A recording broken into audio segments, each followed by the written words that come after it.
पवित्र बाइबल जीवन देने वाली पुस्तक हिंदी ऑफिशियल यूट्यूब चैनल में आपका स्वागत है। हमारे वीडियो प्रतिदिन प्राप्त करने के लिए कृपया हमारे चैनल को सब्सक्राइब करें और नोटिफिकेशन आइकॉन भी दबाएं। आज का पवित्र बाइबल पाठ न्यायियों के पुस्तक अध्याय 2। बोकीम में यहोवा का दूत गिलगाल से बोकीम को जाकर कहने लगा, मैंने तुमको मिस्र से ले आकर इस देश में पहुंचाया है, जिसके विषय में मैंने तुम्हारे पुरखाओं से शपथ खाई थी। और मैंने कहा था, जो वाचा मैंने तुमसे बांधी है उसे मैं कभी ना तोड़ूंगा। इसलिए तुम इस देश के निवासियों से वाचा ना बांधना, तुम उनकी वेदियों को ढा देना। परंतु तुमने मेरी बात नहीं मानी। तुमने ऐसा क्यों किया है? इसलिए मैं कहता हूं, मैं उन लोगों को तुम्हारे सामने से ना निकालूंगा और वे तुम्हारे पांजर में कांटे और उनके देवता तुम्हारे लिए फंदा ठहरेंगे। जब यहोवा के दूत ने सारे इस्राएलियों से ये बातें कही, तब वे लोग चिल्ला चिल्ला कर रोने लगे और उन्होंने उस स्थान का नाम बोकीम रखा। और वहां उन्होंने यहोवा के लिए बलि चढ़ाई। यहोशू की मृत्यु। जब यहोशू ने लोगों को विदा किया था, तब इस्राएली देश को अपने अधिकार में कर लेने के लिए अपने अपने निज भाग पर गए। और यहोशू के जीवन भर और उन वृद्ध लोगों के जीवन भर जो यहोशू के मरने के बाद जीवित रहे और देख चुके थे कि यहोवा ने इस्राएल के लिए कैसे कैसे बड़े काम किए हैं, इस्राएली लोग यहोवा की सेवा करते रहे। तब यहोवा का दास नून का पुत्र यहोशू 110 वर्ष का होकर मर गया और उसको तिम्नतेरेस में, जो एफ्राइम के पहाड़ी देश में गाश नामक पहाड़ के उत्तरी ओर है, उसी के भाग में मिट्टी दी गई। और उस पीढ़ी के सब लोग भी अपने अपने पितरों में मिल गए। तब उसके बाद जो दूसरी पीढ़ी हुई, उसके लोग ना तो यहोवा को जानते थे और ना उस काम को जो उसने इस्राएल के लिए किया था। इस्राएलियों द्वारा यहोवा को त्याग देना।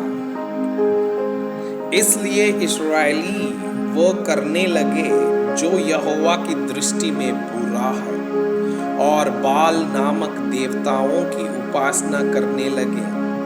वे अपने पूर्वजों के परमेश्वर यहोवा को, जो उन्हें मिस्र देश से निकाल लाया था, त्याग कर पराये देवताओं अर्थात आसपास के लोगों के देवताओं की उपासना करने लगे और उन्हें दंडवत किया और यहोवा को रिस दिलाई। वे यहोवा को त्याग कर बाल देवताओं और अस्तोरेत देवियों की उपासना करने लगे। इसलिए यहोवा का कोप इस्राएलियों पर भड़क उठा और उसने उनको लुटेरों के हाथ में कर दिया, जो उन्हें लूटने लगे। और उसने उनको चारों ओर के शत्रुओं के अधीन कर दिया और वे फिर अपने शत्रुओं के सामने ठहर ना सके। जहां कहीं वे बाहर जाते वहां यहोवा का हाथ उनकी बुराई में लगा रहता था, जैसे यहोवा ने उनसे कहा था, वरन यहोवा ने शपथ भी खाई थी। इस प्रकार वे बड़े संकट में पड़ गए। तो भी यहोवा उनके लिए न्यायी ठहराता था, जो उन्हें लूटने वाले के हाथ से छुड़ाते थे। परंतु वे अपने न्यायियों की भी नहीं मानते थे, वरन व्यभिचारिणी के समान पराये देवताओं के पीछे चलते और उन्हें दंडवत करते थे। उनके पूर्वज जो यहोवा की आज्ञाएं मानते थे, उनकी उस लीक को उन्होंने शीघ्र ही छोड़ दिया और उनके अनुसार न किया।